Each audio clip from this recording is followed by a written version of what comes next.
Швеция полициясы Куран китеби өрттөлүүчү иш-чарага уруксат берди. Швециянын түштүгүндөгү Енчопинг шаарынын полициясы ушул аптанын дем алыш күндөрү Куран китеби өрттөлүүчү иш-чара өткөрүүгө уруксат берди. Бул тууралуу Жокипинск Постен гезити жазып чыкты. Биз коопсуздукту камсыз кылуу үчүн бардык иштерди көрөбүз. Ошондо сөз эркиндиги ишенимдүү корголот. Эгер окуя болгон жерде кылмыш деп эсептеле турган бир нерсе болсо, биз албетте протокол түзөбүз деген шаар полициясынын башчысынын милдетин аткаруучу Мария Виберг. Демонстрация өткөрүү үчүн арыз 2 адам тарабынан берилген. Беле кетсек, Швецияда Куран китебин өрттөгөн акция бир нече ирет уюштурулуп, аны ишке ашыргандардын бири каза тапкан.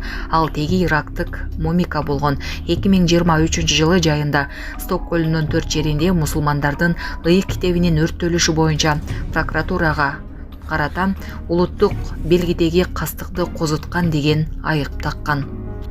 Казакстанда Алматы-Екатеринбург-Уна жолунда жол кырсыгы катталып, 6 чет өлкөлүк каза болду. Бул тууралуу Костанай облусунун ички иштер башкармалыгына шилтеме берип, казак басылмалар жазды. Маалымат кылайык, кырсык бүгүн 20-майда Казакстан менен Орусиянын өткөрмө бекетинен 2 чакырым алыстыкта орун алган.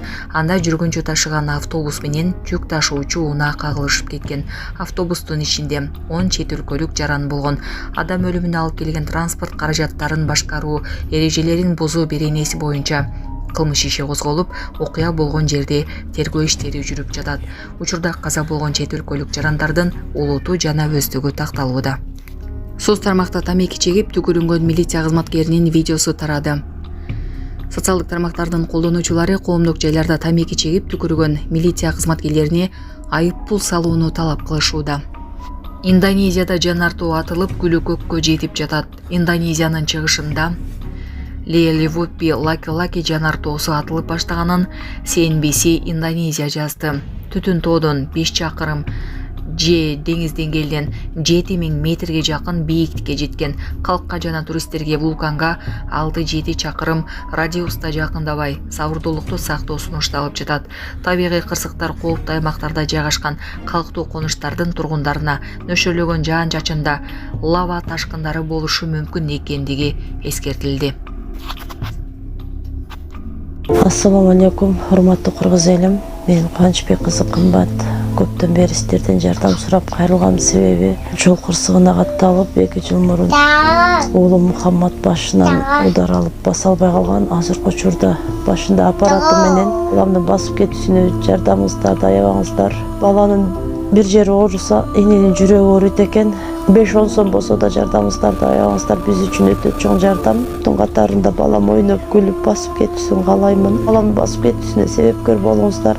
Урматтуу мусулман кыргыз элим, азыркы учурда бизге $2000 акча каражаты керектелүүдө.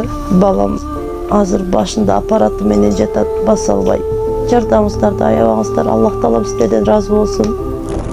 Биздин реквизит номерлер бардыгы өзүмө караштуу. Эмбанк Кымбат деп чыгат 3197. Единица кылып салам дегендерге деньги бар. Россия өлкөсүнөн которум дегендерге Сбербанк 0600 Самаган деп чыгат. Өзүмдүн иним азыркы учурда Россия өлкөсүндө стройкада иштеп жүрөт.